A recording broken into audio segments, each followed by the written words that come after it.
Morning, my dear students. Now I have presented myself before you all with the second part of synthesis.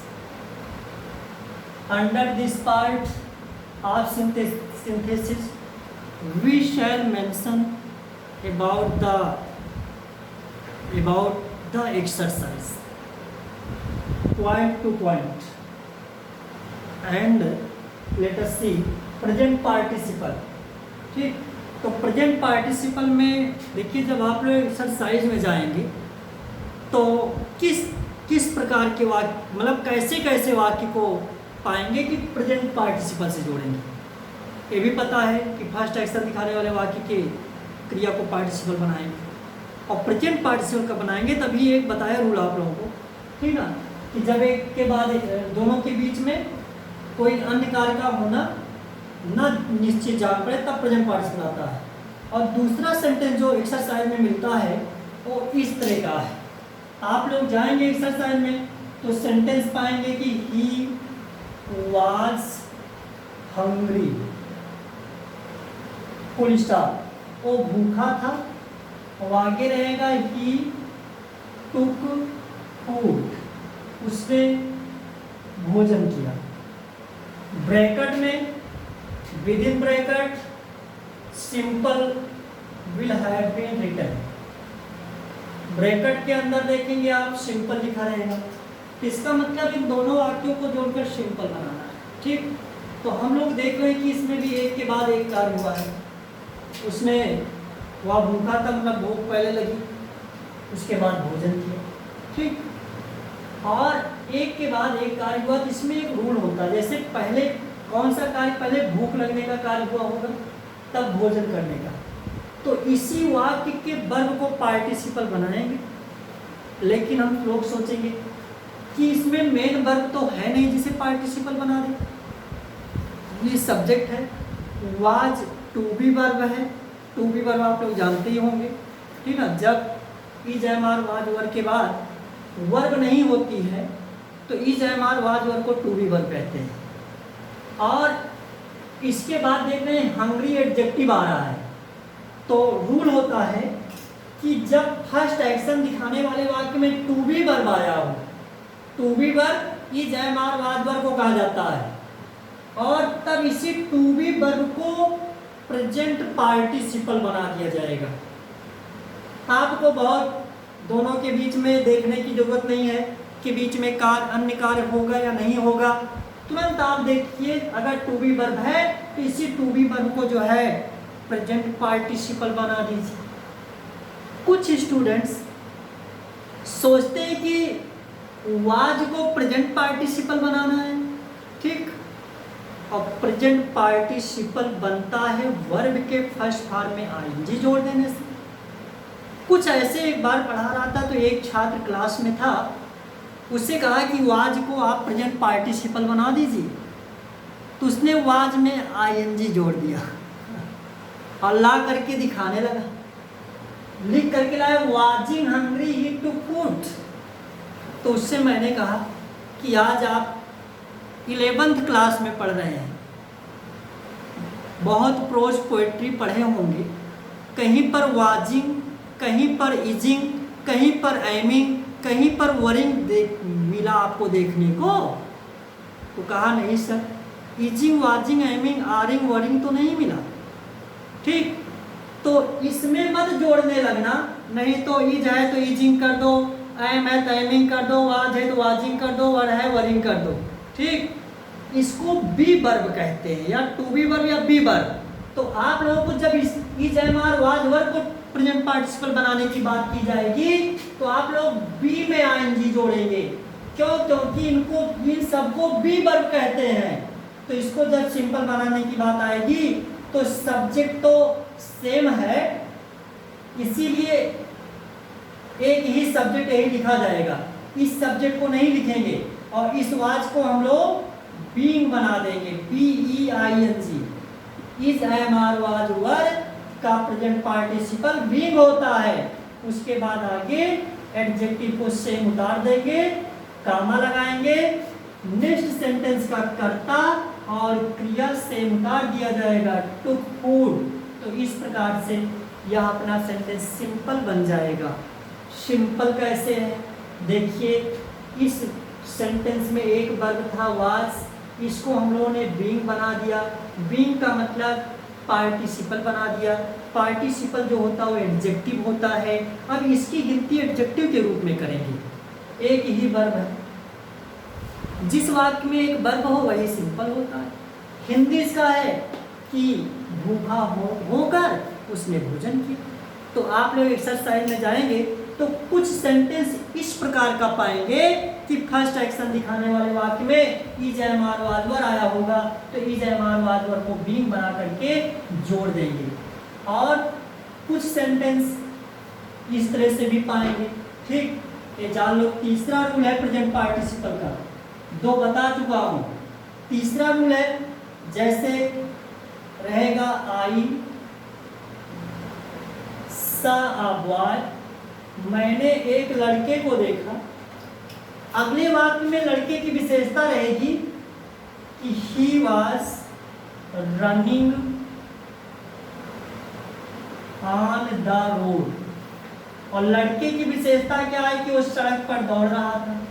ठीक, इन दोनों वाक्यों को कहा जाएगा कि जोड़ करके सिंपल बना दीजिए। ठीक, तो हिंदी निकालना, मैंने एक लड़के को देखा और सड़क पर दौड़ रहा था, तो इसकी हिंदी है। और सिंपल बनाना है। ठीक, तो थोड़ा जो सिंपल प्रेजेंट पार्टिसिपल बताए थे उससे थोड़ा हट करके एक रूल इसमें और बनता है कि जब दो में से किसी एक वाक्य का अनुवाद कंटिन्यूअस में हुआ। ठीक, जैसे देखिए सेकंड वाले क्लास का अनुवाद पास्ट कंटिन्यूअस में हुआ। भाई वाज आया है, आईएनजी वाली क्रिया आई है, ये पास्ट कंटिन्यूअस है। और ये जो आईएनजी वाली क्रिया है ना, इसे ध्यानपूर्वक देखो। ठीक, रनिंग। ठीक, और सोचो कि रनिंग अगले वाक्य में किससे रिलेटेड है, तो तुरंत मिलेगा जो ये रनिंग है ये बॉय से रिलेटेड है। ठीक ना भाई, मैंने एक लड़के को देखा, वह सड़क पर दौड़ रहा था, तो सड़क पर दौड़ने का कार्य कौन कर रहा था, ये नाउन बॉय कर रहा था। तो जो आईएनजी वाली वर्ब है अगले वाक्य में नाउन से इसका कनेक्शन है। भाई मैंने लड़के को देखा, वो दौड़ रहा था, तो दौड़ना किसकी विशेषता थी, बॉय की। तो एक वर्ब जो आईएनजी वाली क्रिया है ना, बैठी तो अगले जो है सेंटेंस में है, लेकिन ये विशेषता अगले वाक्य के नाउन की बतला रही है। तो कोई भी एडजेक्टिव, ठीक, कोई भी वर्ब जो एडजेक्टिव का कार्य करे वो समझ जाओ पार्टिसिपल बन सकता है। ठीक, तो एक रूल होता है कि जब आईएनजी वाली वर्ब, ठीक, अगले वाक्य में ऑब्जेक्ट के स्थान पर, जैसे देखिए आई सब्जेक्ट है, ऐसा जो है वर्ब है, अब बॉय ऑब्जेक्ट है। जब किसी मतलब एक वाक्य की आईएनजी वाली क्रिया अगले वाक्य के कर्म के स्थान पर आए हुए नाउन से संबंधित हो, नाउन की विशेषता बतला रही हो, तो तुरंत समझ जाओ कि इनको भी प्रेजेंट पार्टिसिपल के द्वारा जोड़ा जाएगा। और ऐसे वाक्यों को जोड़ते समय ध्यान देना है कि जोड़ते समय ये जो आईएनजी वाली वर्ब है इसको इसे बॉय के बाद में लिखेंगे। ठीक, ये नहीं कि रनिंग को आगे ला के लिख लें, रनिंग को बॉय के बाद।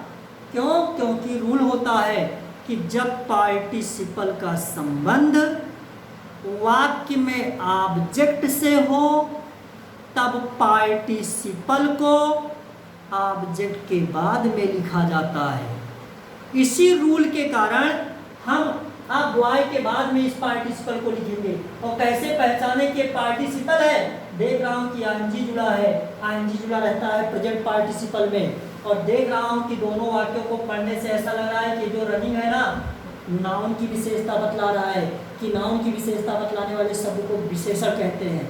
है तो वर्ब लेकिन कार्य कर रहा है विशेषण का, इसीलिए मान लिए कि पूरा पार्टिसिपल। और जोड़ते समय फर्स्ट पहले सेंटेंस को पूरा उतार लेंगे, आई का आई, सा का सा, ए का ए, बॉय का बॉय। इसके बाद रनिंग ऑन द रोड, यही सिंपल बन गया। अब इसमें एक ही फाइनाइट वर्ब आई सा, और ये रनिंग एडजेक्टिव है, ये जो है पार्टिसिपल है, ये नॉन फाइनाइट वर्ब है, फाइनाइट वर्ब है। इसी से सिद्ध हो गया कि सिंपल सेंटेंस है। इसकी हिंदी क्या है? मैंने सड़क पर दौड़ते हुए एक लड़के को देखा। मैंने सड़क पर दौड़ते हुए एक लड़के को देखा। कैसे लड़के को देखा? दौड़ते हुए एक लड़के को देखा। तो आपका सिंपल बन जाएगा। जब आप लोग एक्सरसाइज में जाएंगे पार्टिसिपल के, तो कुछ सेंटेंस ऐसे मिलेंगे, ठीक। कि एक का बाद कॉन्टिन्यूअस में, कॉन्टिन्यूअस में जो एनजी वाली क्रिया रहेगी उसका संबंध अगले वाक्य में आए हुए ऑब्जेक्ट से होगा। तुरंत समझ जाना, इनको प्रेजेंट पार्टिसिपल से जोड़ा जाएगा, और प्रेजेंट पार्टिसिपल पहले से बनाया है, आईएनजी जुड़ा हुआ है, ठीक।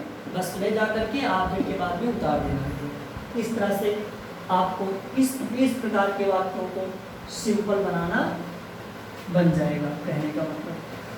अब इसी के बाद एक प्रकार का और सेंटेंस कभी कभी मिलता है, ठीक। और वो इस तरह से रहता है कि जैसे है I was teaching, I was teaching, full stop. आगे है आई सा आ स्नैक, मैं पढ़ा रहा था, मैंने एक सांप देखा, ठीक। कहा जाएगा सिंपल बना दो, ठीक। तो मैं पढ़ा रहा था, मैं एक सांप देखा। तो एक रूल होता है कि जब फर्स्ट एक्शन दिखाने वाली वाक्य की क्रिया का अनुवाद कॉन्टिन्यूअस में हुआ, ठीक। जब फर्स्ट एक्शन दिखाने वाले वाक्य की क्रिया का अनुवाद किसमें हो? कॉन्टिन्यूअस में। जैसे देखो, पहले मैं पढ़ा रहा था तब सांप देखा ना, पहले इसमें कार्य हुआ, वो भी कॉन्टिन्यूअस में। तब क्या करेंगे? ऐसे वाक्यों को भी पार्टिसिपल से जोड़ते, प्रेजेंटे पार्टिसिपल से जोड़ते हैं, और जोड़ते समय सबसे पहले व्हाइल का प्रयोग कर देंगे।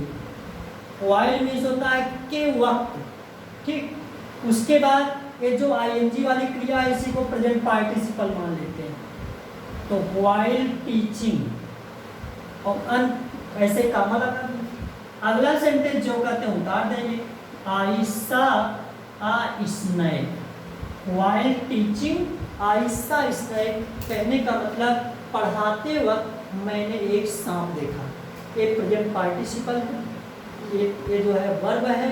इस वाक्य में एक ही वर्ब है, इसलिए सिंपल हो गया। कि जो प्रेजेंट पार्टिसिपल से रिलेटेड वाक्य रहते हैं सिर्फ 4 होते हैं। 4 के अलावा 5वें प्रकार का सेंटेंस आप लोगों को नहीं मिलना है, ठीक। किसी भी प्रकाशन की पुस्तक लेकर के बैठोगे तो 4 के अलावा 5वें प्रकार का सेंटेंस नहीं मिलेगा।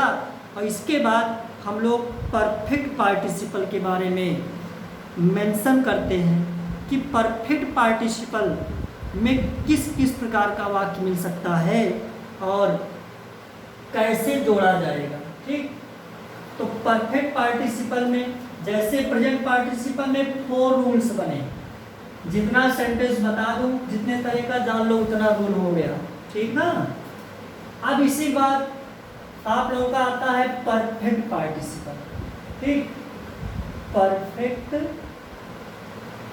पार्टिसिपल, परफेक्ट पार्टिसिपल के बारे में तो सबको पता ही, हैविंग प्लस वर्ब का थर्ड फॉर्म लिखने से बनता है, ठीक। पार्टिसिपल है, एडजेक्टिव का कार्य भी करता है, ठीक। अब ये देखना है कि कैसे कैसे वाक्य रहेगा, तो जानेंगे कि परफेक्ट पार्टिसिपल से जुड़ेगा, ठीक। तो इसमें यही देखना है, एग्जाम्पल एक देखेंगे जो कि पहला रूल ही बनेगा। फर्स्ट रूल इसमें का है, जैसे ही टुक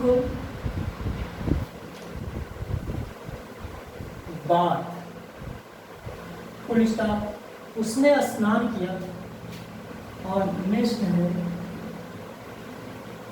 ही वेंट टू टेम्पल, वो मंदिर को गया। ब्रैकेट में लिखा रहेगा, सिंपल बना दें। तो सबसे पहले हम दोनों वाक्यों की हिंदी निकालेंगे। ही टुक, बात उसने स्नान किया। आगे ही वेंट टू टेम्पल, वो मंदिर को चला गया। ठीक, देख रहे हैं कि इनमें एक के बाद एक कार्य हुआ है। पहले स्नान किया, स्नान करने का काम पूरा हुआ, मंदिर चल पड़ा। तो जब एक के बाद एक कार्य हुआ रहे तो तुरंत समझ जाओ इनको पार्टिसिपल से जोड़ा जाएगा, या तो प्रेजेंट या तो परफेक्ट पार्टिसिपल। और ये भी पता है कि जिस वाक्य में कार्य पहले उसी की क्रिया बनेगी पार्टिसिपल, तो यही टुक बनेगा पार्टिसिपल। कौन सा पार्टिसिपल, प्रेजेंट बनाए कि परफेक्ट बनाए? तो दोनों की हिंदी निकालो। वह स्नान किया, वो मंदिर गया। विचार करो, स्नान करने के बाद, मंदिर जाने से पहले, दोनों के बीच में क्या उसे और कोई कार्य करना पड़ा होगा?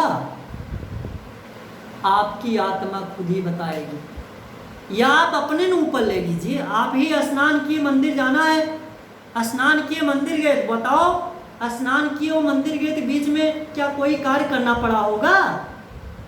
तुरंत आपको पता चल जाएगा कि नहीं, हाँ स्नान करने के बाद तो हमें जो है कपड़े चेंज करना पड़ा, ठीक ना। उसके बाद फिर थोड़ी देर रुकना पड़ा, घर में बताना पड़ा, तब जाना पड़ा। ठीक, तो तुरंत समझ जाओ परफेक्ट पार्टिसिपल। तो इस टुक को परफेक्ट पार्टिसिपल में बदल दो। परफेक्ट पार्टिसिपल बनता कैसे, सबको पहले बताया हूं कि सबसे पहले हैविंग लिख दो, उसके बाद टुक का थर्ड फॉर्म क्या होता है, टेकन होता है, इसी के बाद में बात, फिर कामा लग जाएगा। हैविंग टेकन बात, हैविंग टेकन बात का मतलब स्नान करने के बाद, स्नान कर चुकने के बाद। Next sentence, he went to temple, बस सिंपल बन गया। क्यों सिंपल हो गया? क्योंकि इसमें एक ही फाइनाइट वर्ब आई, केवल वो फाइनाइट वर्ब है वेंट। ये टेकन ओके नहीं है, नहीं सोचो कि टेकन है फाइनाइट वर्ब, एक वर्ब है लेकिन नॉन फाइनाइट है, पार्टिसिपल बन गया है। पार्टिसिपल के बारे में बार बार बताता चला आ रहा हूँ कि पार्टिसिपल का मतलब आप लोग विशेषण समझो, इसकी गिनती कभी भी वर्ब के रूप में मत करो। ठीक, तो इस तरह का ये आप लोगों का फर्स्ट रूल है परफेक्ट पार्टिसिपल का। और परफेक्ट पार्टिसिपल से रिलेटेड किस प्रकार के सेंटेंस आप लोगों को एक्सरसाइज में मिल सकते हैं? तो एक्सरसाइज में जो दूसरे प्रकार का रूल है जो परफेक्ट पार्टिसिपल के अंतर्गत मिल सकता है वो इस प्रकार का है। जो रूल मैं बोलता हूँ उसको आप लोग प्रयास कीजिए, नोट भी करते चलिए। ठीक, तो सेकंड रूल से रिलेटेड एक्सरसाइज में सेंटेंस जो मिलेगा, जैसे मान लीजिए है Mohan was punished, Mohan was punished, full stop. आगे है he felt sorry, full stop. Bracket में दिया गया सिंपल बना दीजिए। ठीक, इन दोनों को जोड़ो, सिंपल बना दीजिए। ठीक, तो मोहन को दंडित किया गया, वह दुख महसूस किया अर्थात दुखी हो गए। ठीक, तो एक के बाद इसमें एक कार्य, पहले मोहन को दंडित किया गया, उसके बाद दुखी हो गए। तो जब एक के बाद एक कार्य जान पड़े तुरंत समझ जाओ पार्टिसिपल से जुड़ेगा। फिर उसके बाद ये दिमाग में लगाइए कि प्रेजेंट पार्टिसिपल लगाया जाए, परफेक्ट पार्टिसिपल। तो एक रूल हमेशा याद रखना कि जैसे पहले मोहन को दंडित किया गया, पहले कार्य इसी सेंटेंस में हुआ है, तो जिस वाक्य में कार्य पहले हुआ है अगर वह वाक्य पैसिव वॉइस में है, किस वॉइस में है? कुछ छात्र समझ नहीं पाते, एक्टिव पैसिव पहचान नहीं पाते, तो इंग्लिश में मैं बता रहा हूँ ट्रिक आप लोगों को, पैसिव पहचानने। ठीक, आप लोगों को पता है इज हो गया, एम हो गया, आर हो गया, was, were, has been, have been, had been, shall have been, will have been, tense पढ़े होंगे ना। इन सब के साथ में आईएनजी वाली वर्ब आप लोग यूज कर बताया गया होगा टेंस पढ़ाते समय। आप लोग टेंस में पढ़े होंगे कि ये सब सहायक क्रियाएं रहती हैं तो ING form of verb use होता है। तो अगर कहीं पर ये सहायक क्रियाएं मिली, मतलब is, am, are, was, were, has been, have been, had been, shall have been, will have been कहीं पर मिला और इनके तुरंत बाद आईएनजी वाली फॉर्म न मिलकर के वर्ब का थर्ड फॉर्म दिख गया तो तुरंत समझ जाओ ये वाक्य पैसिव वॉइस में। जैसे देखिए वाज आया है, पास्ट कंटिन्यूअस टेंस की हेल्पिंग वर्ब बताया गया होगा और इसके साथ बताया गया रहा होगा कि आईएनजी फॉर्म ऑफ वर्ब का यूज होगा। लेकिन इस सेंटेंस में देखो क्या आईएनजी फॉर्म का यूज है? नहीं है ना, ये थर्ड फॉर्म। ठीक, तो जब is, am, are, was, were, has been, had been, had been, shall have been, will have been के बाद वर्ब का थर्ड फॉर्म आया होगा तो तुरंत समझ जाना कि यह सेंटेंस पैसिव वॉइस में। ठीक, इस तरह से आप लोग पैसिव पहचान लीजिएगा। तो हम लोग देख रहे हैं कि फर्स्ट एक्शन दिखाने वाले वाक्य का अनुवाद पैसिव में हुआ है। तो जब फर्स्ट एक्शन दिखाने वाले वाक्य का अनुवाद पैसिव में हुआ है तब इसकी क्रिया को ना परफेक्ट पार्टिसिपल में बदलेंगे। तो ये सब देखने की जरूरत नहीं कि बीच में कार्य हुआ कि नहीं हुआ, बीच में गैपिंग है कि नहीं है, आप तुरंत जान जाइए कि परफेक्ट पार्टिसिपल ही आएगा। लेकिन एक चीज़ ध्यान देना है, जैसे आप लोगों को पता है perfect participle having plus verb की थर्ड फॉर्म से बनता है।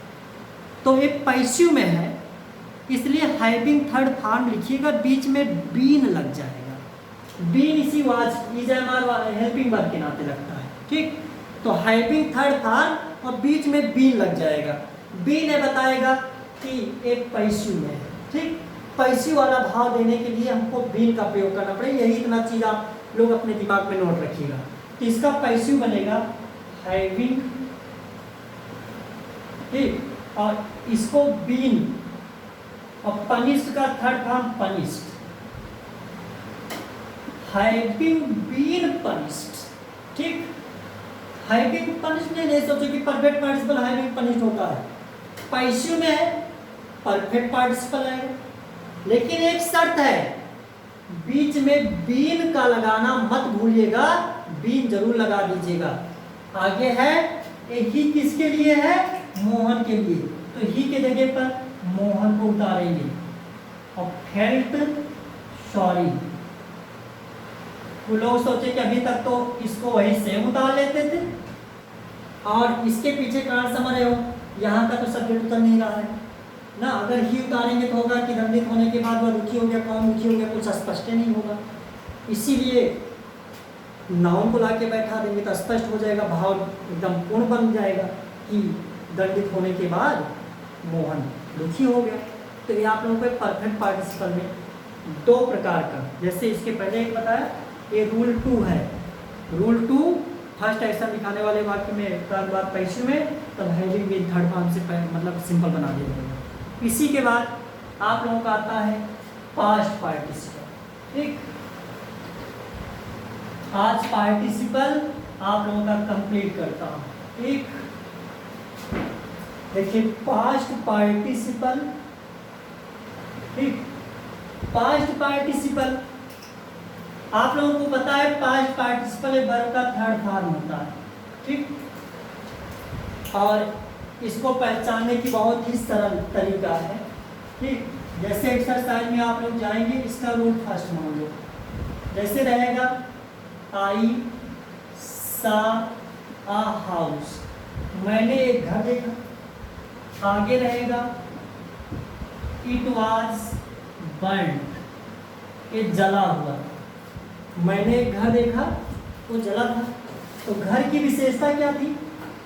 जला।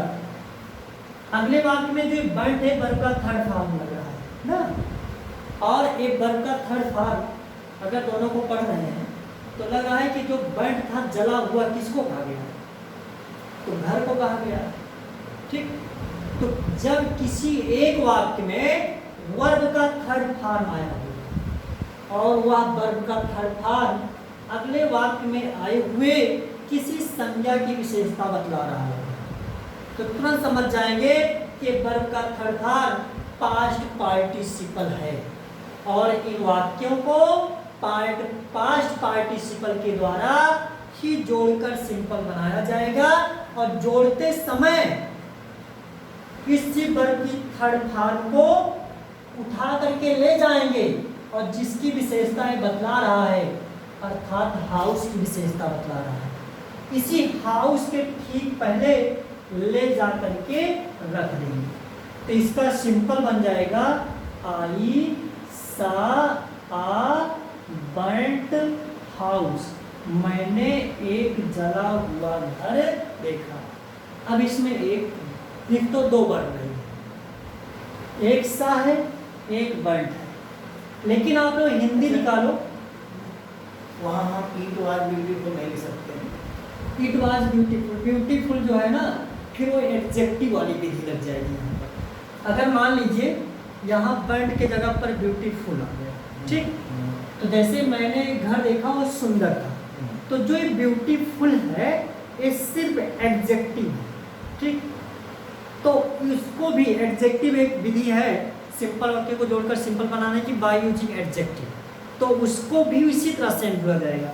जैसे बर्न्ट को ना, ये बर्न्ट ज़्यादा ब्यूटीफुल ही है क्योंकि वर्ब भले है लेकिन जैसे ब्यूटीफुल एडजेक्टिव का कार्य करता है उसी प्रकार से बर्न्ट भी कर रहा है, इसलिए जैसे एडजेक्टिव वाली विधि में जोड़ना सीखे उसी तरह इसमें भी सीखेंगे। जैसे ब्यूटीफुल होता तो ब्यूटीफुल को भी यहाँ से उठाते और हाउस के पहले लिख देते तो हो जाता आई सा ब्यूटीफुल हाउस, मैंने एक सुंदर सा घर देखा, ठीक, और बर्न्ट को उठा करके रख दे रहे हैं तो हो रहा है मैंने एक जला हुआ घर देखा। तो बर्न्ट थोड़ा ये बताते कि जो कार्य था, कोई कार्य था वो हो गया, ठीक, पास्ट बीता हुआ विशेषण बतलाता है, इसीलिए इसका नाम पास्ट पार्टिसिपल पड़ा है। तो हम देख रहे हैं जैसे सिंपल बन गया, कुछ लोगों को विश्वास नहीं होता, कहते हैं गुरु जी सिंपल नहीं बना है क्योंकि आप कहते हैं एक वर्ब आना चाहिए, एक वर्ब नहीं, इसमें दो दो वर्ब दिख रहा है, सा भी है बर्न्ट भी है। तो आप लोग हिंदी निकालो, देखो कि मैंने एक जला हुआ घर देखा, तो देखना तो कार्य जान पड़ रहा है, ठीक, कार्य माने क्रिया होते ना, देखना कार्य जान पड़ रहा है और ये जला हुआ मतलब जल चुका बात, ठीक, जला हुआ एक मतलब दृश्य को प्रकट कर रहा है, ठीक, तो ये साफ साफ विशेषण का कार्य नाउन के पहले और नाउन घर की विशेषता बतला रहा है।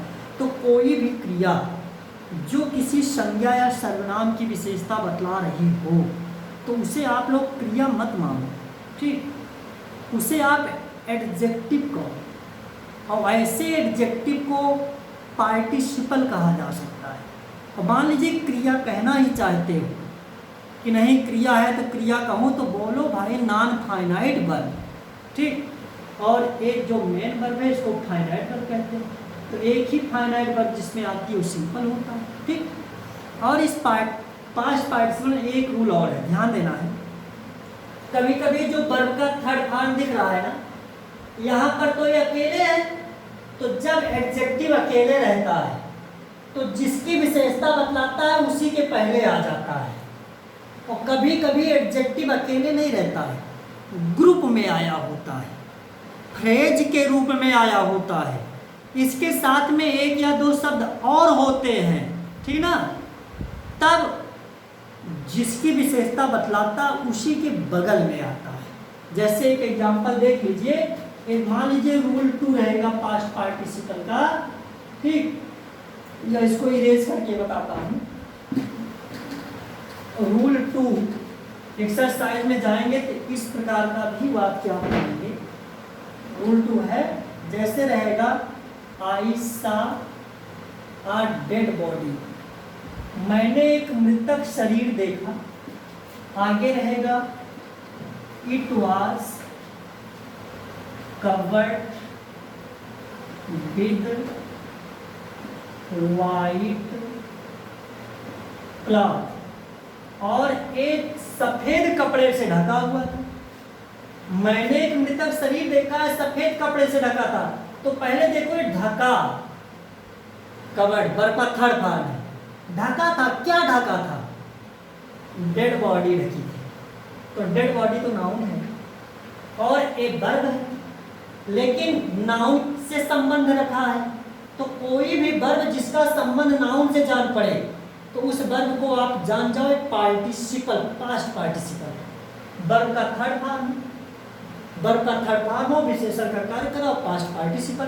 तो बना बनाया पास्ट पार्टिसिपल रहता है, बनाना नहीं पड़ता है, ठीक। और लेकिन देख रहे हैं कि यहाँ पर इसके बाद विल आया है, फिर व्हाइट आया है, फिर क्लॉथ आया है। इसके बाद 3 और वर्ड्स आए हैं, 3 और शब्द आए हुए हैं। तो नियम होता है कि जब पास्ट पार्टिसिपल के बाद 2-3 शब्द और हों, अर्थात एक ग्रुप में, तो जिस संज्ञा की विशेषता बतलाएगा उसी संज्ञा के बाद में लिखा जाएगा। और अगर अकेले कवर्ड होता तो डेड बॉडी के पहले आ जाता ऐसा कवर्ड डेड बॉडी, लेकिन कवर्ड अकेले नहीं है, इसके बाद में 2-3 शब्द अर्थात एक फ्रेज के रूप में आया है, इसीलिए इसको लाएंगे तो डेड बॉडी के बाद में लिखेंगे, ठीक ना। तो इसका सिंपल बनेगा I saw a dead body covered with white cloth, ठीक, व्हाइट क्लॉथ, फुल स्टॉप। अब ये आपका सिंपल बन गया, ठीक। एक ही फाइनाइट वर्ब है, एक पूरा सब विशेषण है डेड बॉडी की, ठीक। भले देख रही वर्ब लेकिन नॉन फाइनाइट वर्ब में इसकी गिनती में विशेषण का कार्य कर रहा है। तो इस प्रकार से आप लोगों का पास्ट पार्टिसिपल हो गया। पास्ट पार्टिसिपल में यही दो एग्जाम्पल बताए, जो 2 रूल बताए, यही इतना है, ठीक ना। अब आप लोग पार्टिसिपल से रिलेटेड जो बुक में आप लोगों की एक्सरसाइज है उस एक्सरसाइज को कर सकते हैं, ठीक ना। अब इसके बाद हम जो है अगले पार्ट में, नेक्स्ट पार्ट में इन्फिनिटिव, जो सिंपल वाक्यों को जोड़कर सिंपल बनाने का सेकंड वे है, सेकंड मेथड है, सेकंड विधि है, बाय यूजिंग इन्फिनिटिव, उसको लेकर के मिलेंगे। अर्थात इन्फिनिटिव के साथ में अब मुलाकात होगी। और आप लोग वीडियो को जो है शेयर करते रहिए और लाइक करते रहिए, और जितना हो सके as much as you can subscribe. लेकिन मान लीजिए कि जैसे किसी एक को हम हटा सोचते हैं कि चलो ठीक है, जब एक सब्जेक्ट आना है तो चलो पुलिस को हटा देते हैं, तो होगा कि आई चोर भाग गया, तो पता नहीं लगेगा कि कौन आई और चोर भाग गया। तो चलो थीप को हटा दें ना, तो होगा कि पुलिस आई भाग गया, क्लियर है, नहीं होगा कौन भाग गया। अगर 2 में से दोनों वाक्य में जो कर्ता किसी को हटाया जा रहा है तो साथ में भाव भी हट जा रहा है, तो ऐसे सिंपल बनाना है कि भाव ना हटे, ठीक।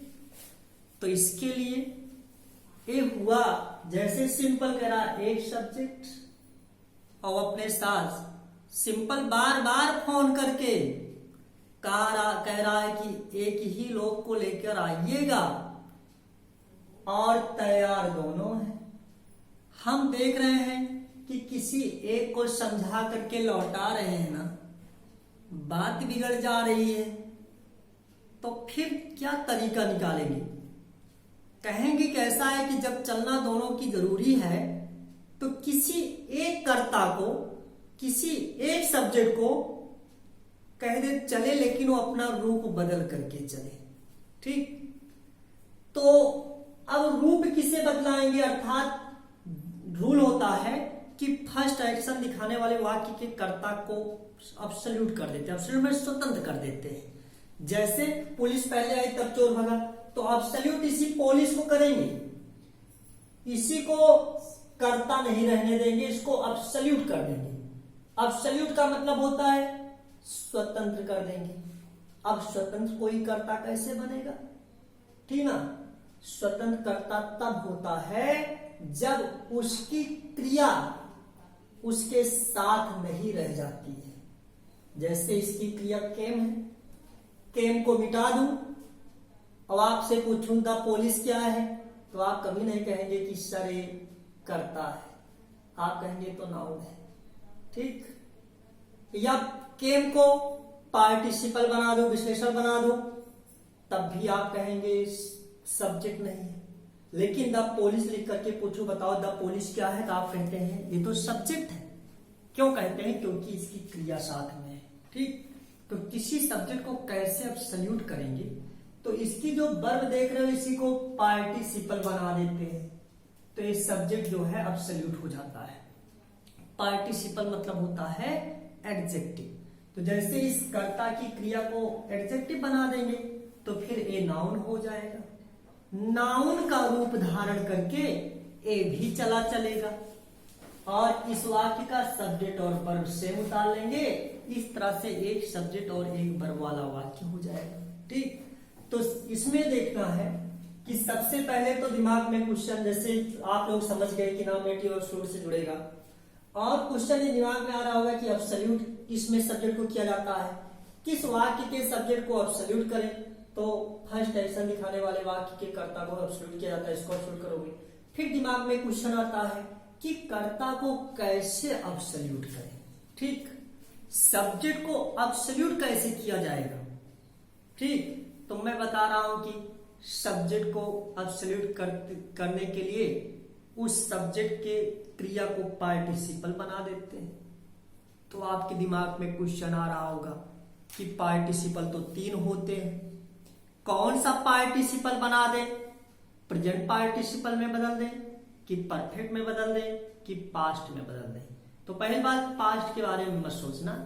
ठीक, क्योंकि यहां पर पास्ट में नहीं बदलता है। आप केवल चिंतन कीजिए प्रेजेंट पार्टिसिपल और परफेक्ट पार्टिसिपल। ठीक, तो कब कैसे चेंज करें, तो इसके अंतर्गत 3 रूल बनता है।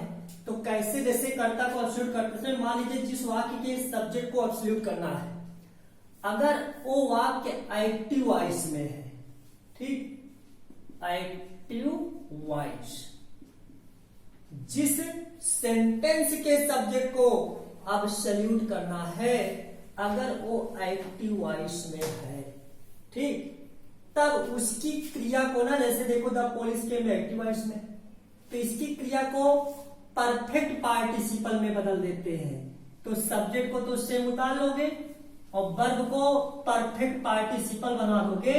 और परफेक्ट पार्टिसिपल कैसे बनता है, हैविंग प्लस वर्ब की थर्ड फॉर्म लिख देने से बन जाता है। और मान लीजिए जिस वाक्य के सब्जेक्ट को अब्सोल्यूट करना है वह सब्जेक्ट, वह सेंटेंस पैसिव वॉइस में है।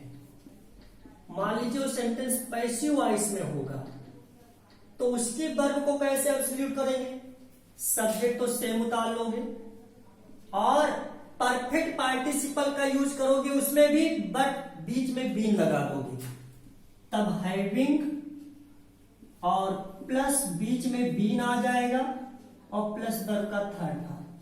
अगर सेंटेंस पैसिव में है तब ए रूल लगेगा।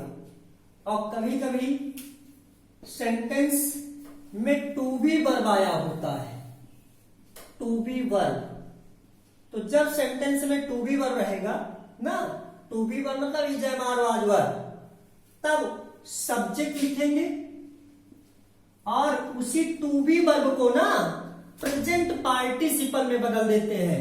और किसी टू बी वर्ब का प्रेजेंट पार्टिसिपल आप लोगों को पता है बीइंग होता है। ठीक, तो इस प्रकार से ये जो मैंने 3 रूल लिखा, इसी पर पूरी नॉमिनेटिव एब्सोल्यूट की एक्सरसाइज है। फिलहाल हम एक एक एग्जाम्पल, एक एक रूल पर जो है देख लेते हैं, ताकि एक्सरसाइज करने में हमको कहीं पर प्रॉब्लम ना हो। ठीक, आपसे कहा गया सिंपल बना दो, तो तुरंत रूल पता ही है, पहचान भी पता है आप लोगों को। ठीक, ये भी पता है कि फर्स्ट एक्शन दिखाने वाले वाक्य के कर्ता को अब्सोल्यूट किया जाएगा, द पुलिस को अब्सोल्यूट करना है। अब्सोल्यूट करने का तरीका भी आप लोगों को बता चुका हूं। ठीक, अब इस पोलिश को एब्सोल्यूट करना है, सबसे पहले पहचानो कि जिस वाक्य के सब्जेक्ट को एब्सोल्यूट करना हो किस वॉइस में है। ठीक, आप लोगों को सबसे ज्यादा प्रॉब्लम वॉइस पहचानने में होती है। ठीक, मैं देखता हूं कि अक्सर बच्चे वॉइस नहीं पहचान पाते हैं। ठीक, इसीलिए सब्जेक्ट को एब्सोल्यूट भी करने में प्रॉब्लम हो जाता है।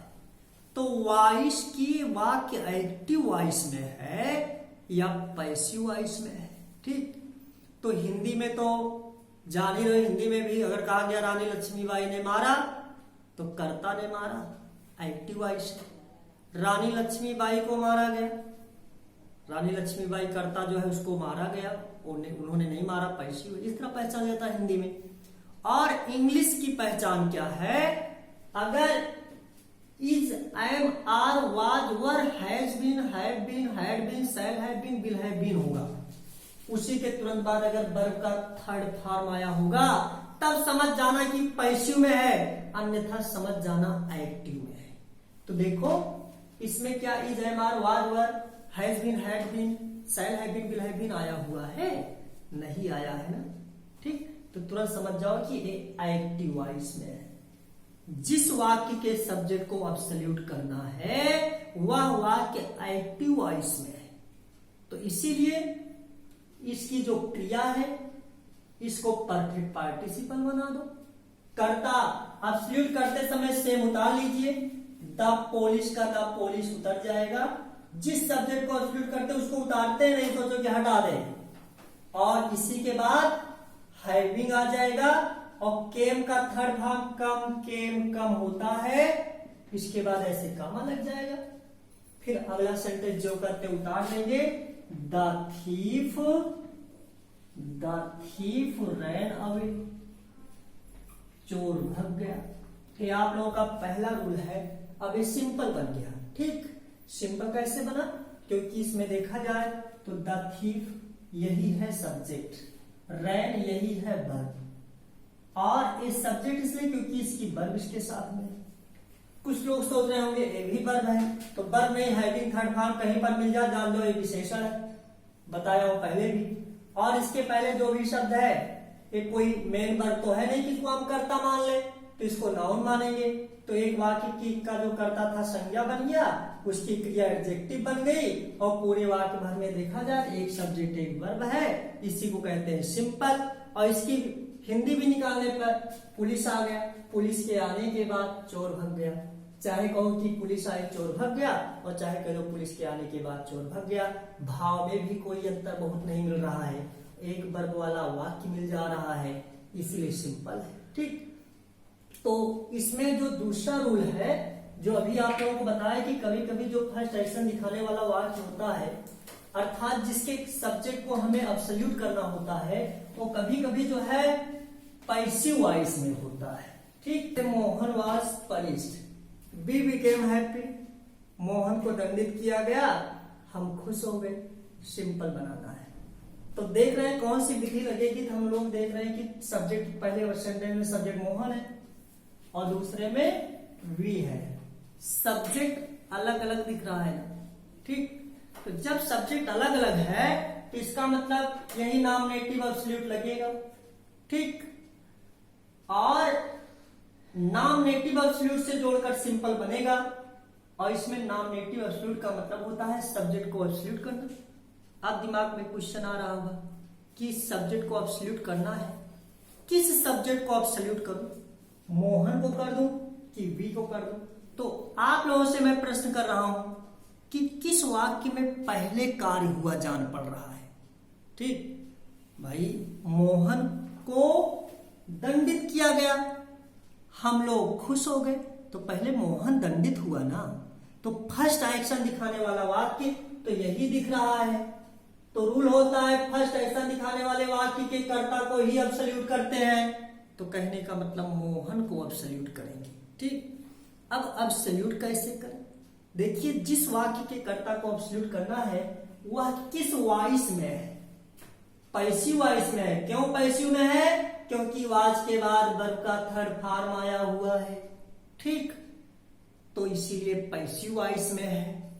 Is, am, are, was, were, has been, had been said. Had been के बाद अगर वर्ब का थर्ड फॉर्म मिलता है पैसिव होता, मैं आपको बार बार यही बता रहा हूं। ठीक, तो चेंज कर मतलब इसको जोड़ते समय सब्जेक्ट को सेम उतार लेंगे, और एक पैसिव में है इसलिए इसको परफेक्ट पार्टिसिपल में बदलेंगे, लेकिन बीच में बीन लगा देंगे। पैसिव में होने के नाते बीन लगा है बीच में, तो मोहन हैविंग, और इसी के बाद में बीन हो जाएगा, और वर्ब का third form punished, Mohan having been punished. Passive में होने पर परफेक्ट पार्टिसिपल में वर्ब बदली जाएगी, बस बीच में केवल यही बीन याद रखना बस। ठीक, उसके बाद नेक्स्ट सेंटेंस को सेम उतार लेंगे, we became happy, we became happy. बस ये आप लोगों का सिंपल बन गया। ठीक, और इसी के बाद जो आप लोगों का थर्ड रूल बनता है, ठीक, और वो इस तरह का है कि फर्स्ट एक्शन दिखाने वाले वाक्य में टू बी वर्ब आया होगा। ठीक, तो टू बी वर्ब जैसे it was Sunday they were playing, रविवार था वे खेल रहे थे। ठीक, इन्हीं दो सेंटेंस को सिंपल बनाना है।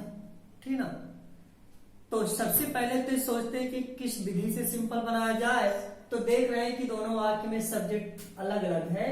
पहले सेंटेंस में तो इट आया हुआ है और दूसरे में दे आया हुआ है, तो जब सब्जेक्ट अलग अलग है तो समझ जाना नॉमिनेटिव एब्सोल्यूट से जुड़ेगा। ठीक, उसके बाद एब्सोल्यूट किस सेंटेंस के सब्जेक्ट को करेंगे, इट को करेंगे कि दे को करेंगे। तो देखो हिंदी निकालो, रविवार था वे खेल रहे थे, तो पहले बताओ पहले रविवार आया होगा कि पहले वे खेलने ही लगे होंगे। तो पहले रविवार आया होगा, क्योंकि पता है सबको 12 बजे रात के बाद दिन माना जाता है, एएम स्टार्ट हो जाता है। ठीक, तो संडे पहले आया होगा तभी वे खेल रहे थे, तो फर्स्ट एक्शन तो इसी वाक्य में जान पड़ रहा है, तो इसी इट को एब्सोल्यूट करेंगे। ठीक, वो भी देख रहे हैं कि जिस वाक्य के सेंटेंस को एब्सोल्यूट करना है उस वाक्य में टू बी वर्ब आई हुई है, is am are was were में से कोई एक दिख रहा है, वाज दिख रहा है, तो इसी को प्रेजेंट पार्टिसिपल बना देंगे। तो जोड़ते समय इट का इट लिख लेंगे और इस is am are was were को प्रेजेंट पार्टिसिपल अर्थात बीइंग बना देंगे, और संडे का संडे उतार लेंगे, कामा दे were playing, they were playing, और इसी के बाद फुल स्टॉप लग जाएगा। तो ये आपका सिंपल बन गया। ठीक, क्यों सिंपल बन गया, इसमें सिर्फ एक ही सब्जेक्ट आ रहा है, वो है दे, एक ही वर्ब आ रही वो है प्लेइंग। ठीक, और इसमें इट अब सब्जेक्ट नहीं रह गया, क्योंकि इट का जो वर्ब था वो पार्टिसिपल बन गया, पार्टिसिपल मतलब विशेषण बन गया। ठीक, तो यहाँ ये प्रोनाउन हो जाएगा, एडजेक्टिव हो जाएगा, नाउन हो जाएगा। ये प्रोनाउन ये आपका वर्ब, जिस वाक्य में एक वर्ब होता है वो आपका सिंपल होता है। और देखिए कभी कभी आप लोग डिसेंट और एक्सीलेंट की पुस्तकों में जाएंगे, इसकी हिंदी यही बनेगा। जैसे इसका अर्थ है कि वो रविवार था वे खेल रहे थे, तो इसका मतलब है कि रविवार इट बीइंग का मतलब अगर कहीं पर इट के बाद बीइंग आया हो तो बीइंग का मतलब आप is am are was were ही मान करके चलिए। ठीक, ये is am are was were का बदला हुआ रूप है, तो इसका भी अर्थ वही है, वे खेल रहे थे अर्थात रविवार था वो खेल रहे थे। ठीक, इसका ही होता है। और कभी कभी बताए रहते कि पुस्तकों में जो है देखा जाता है एक्सीलेंट वगैरह में या डिसेंट में इंटरमीडिएट के, कि उसमें 5 सेंटेंसेस दिए गए हैं। ठीक, मतलब 5 सेंटेंस दिए गए, कहा गया सिंपल बनाओ, तो बहुत घबराने वाली जरूरत नहीं है। अगर 5 सेंटेंस है ना तो आप लोग क्रम से ठीक 4 सेंटेंस को, शुरू के 4 सेंटेंस के कर्ता को एब्सोल्यूट कर दीजिएगा। ठीक, एब्सोल्यूट करना पता ही है, अगर एक्टिव वॉइस में है तो कर्ता उतारना, उसकी क्रिया परफेक्ट पार्टिसिपल। पैसिव में है कामा लगा के कर्ता उतारना, उसकी क्रिया को जो है हैविंग बीन थर्ड फॉर्म। अगर टू बी वर्ब है कामा लगाना, सब्जेक्ट लिखना, बीइंग कर देना, अंतिम दोनों के बीच में एंड लगाना, अंत में कामा लगा करके लास्ट वाले सेंटेंस को उतार देना, तो इस प्रकार से अगर 100 सेंटेंस आ जाता है, सब में सब्जेक्ट अलग अलग रहेगा, तो सारे सेंटेंस के सब्जेक्ट को आप सब्जेक्ट लिखना, क्रिया का सल्यूट करना, कामा लगाना, कामा लगाना, कामा लगाते हुए चले जाना, अंतिम जब 3 बच जाएगा तो अंतिम 2 के बीच में एंड लगा के कामा लगा लास्ट वाले सेंटेंस को उतार देना। इस प्रकार से एक सब्जेक्ट और एक वर्ब वाला वाक्य मिल जाएगा। ठीक, अब ये आप लोगों का नाम नेटिव वर्ब सल्यूट से रिलेटेड जितने भी रूल्स है सब बता चुका। ठीक, अब आप लोग एक्सरसाइज जरूर बैठ करके इसको वीडियो देखने के तुरंत बाद आप लोग जरूर अपनी किताबों को लेकर के बैठिए। ठीक, और देखिए सब आ जाएगा। ठीक, और कहीं अगर प्रॉब्लम होती है तो कमेंट के माध्यम से आप लोग, कोई क्वेश्चन नहीं आ रहा है कमेंट करो, नेक्स्ट डे हम अगले पार्ट में उसका सॉल्यूशन जरूर बताते हैं। ठीक।